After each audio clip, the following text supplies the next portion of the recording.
Students, उम्मीद करता हूँ कि आप सब लोग ठीक होंगे। तो आज का जो हमारा लेक्चर है वो है एफिशिएंसी और इफ़ेक्टिवनेस के ऊपर है। ठीक है, ये बिज़नेस स्टडी में ये हम बहुत सुनते हैं ये दोनों वर्ड, एफिशिएंसी और इफ़ेक्टिवनेस। तो आज हम जानेंगे कि इसका मतलब क्या है। ठीक है, सबसे पहले एफिशिएंसी से हम स्टार्ट करते हैं। ठीक है, एफिशिएंसी का मतलब है मतलब ये रिलेटेड है रिसोर्सेज के। ठीक है, और इफ़ेक्टिवनेस जो रिलेटेड है ना वो टाइम से रिलेटेड है। ठीक है, सॉरी यहाँ पे मैंने मिस्टेक किया है। ठीक है, it's not efficiently, it's efficiency. Efficiency refers to the getting maximum benefits और maximum output from scarce resources is called efficiency. यानी स्केयर रिसोर्सेज यानी कम रिसोर्सेज से ज़्यादा बेनिफिट लेना। ठीक है, ज़्यादा बेनिफिट लेना, ज़्यादा मैक्सिमम आउटपुट लेना, दैट्स कॉल्ड एफिशिएंसी। एग्जांपल से हम क्लियर करते हैं। I will complete this job with minimal और लेस रिसोर्सेज। मैंने एक टारगेट सेट किया। ओके, ये कि मैं सारे रिसोर्सेज लगाकर फ़लाना प्रोडक्ट जो है ना, जो प्रोडक्ट मतलब फॉर एग्ज़ाम्पल जो भी प्रोडक्ट जो है ना कंपनी वो प्रोड्यूस करती हैं, ठीक है, सारे रिसोर्सेज लगाकर हम $10 जो है ना इससे ऊपर नहीं जाएंगे, इस पर $10 से ऊपर ख़र्चा नहीं आएगा।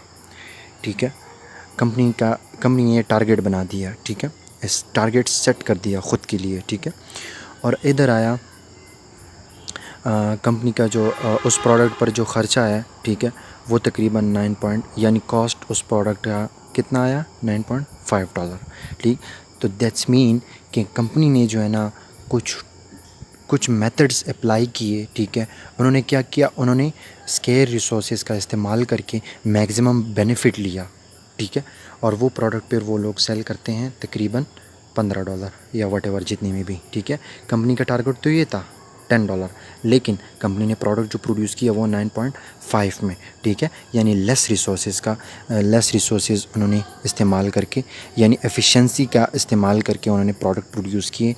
लेस रिसोर्सेज से वो उन्होंने मैक्सिमम बेनिफिट लिया। ठीक है, सो दैट्स कॉल्ड एफिशिएंसी। ठीक है, तो फिर आते हैं इफ़ेक्टिवनेस के ऊपर। इफ़ेक्टिवनेस का मतलब है जैसे कि मैंने बताया कि it's related to time. Okay, effectiveness actually refers to complete a specific task on specific time. यानी जब एक स्पेसिफिक टास्क होता है ना, ठीक है, वो कंप्लीट हो जाता है स्पेसिफिक टाइम पर। यानी कंपनी ने एक जो है ना स्पेसिफिक टाइम जो है ना वो अपने लिए सेट किया कि भाई हम इतने टाइम में इतने प्रोडक्ट प्रोड्यूस करेंगे। Specific time is known as effectiveness.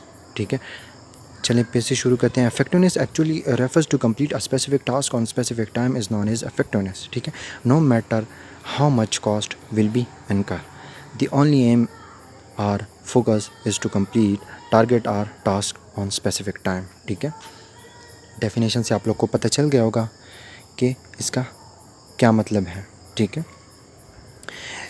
यानी इसका मतलब ये है कि अगर हम एग्जांपल से क्लियर करना चाहें, ठीक है, I will complete this job in 6 hours. ठीक है, कंपनी ने एक टारगेट बनाया ख़ुद के लिए। एक टारगेट जो है ना उन्होंने सेट किया कि भाई हम जो है ना तकरीबन 10 टन ओके वो प्रोडक्ट प्रोड्यूस करेंगे 6 घंटों में। हम 6 घंटों में यानी 6 आवर्स में हम जो है ना 10 टन प्रोडक्ट प्रोड्यूस करेंगे।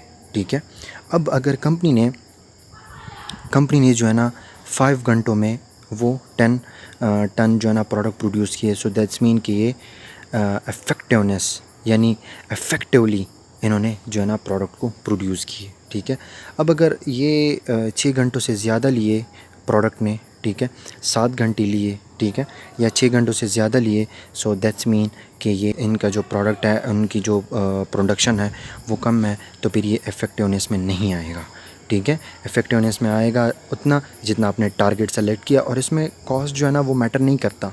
ठीक है, उसमें कॉस्ट जितना भी है doesn't matter. Okay, so I hope कि आप लोगों का जो आइडिया है, कॉन्सेप्ट है, वो क्लियर हो चुका होगा। Thanks for watching.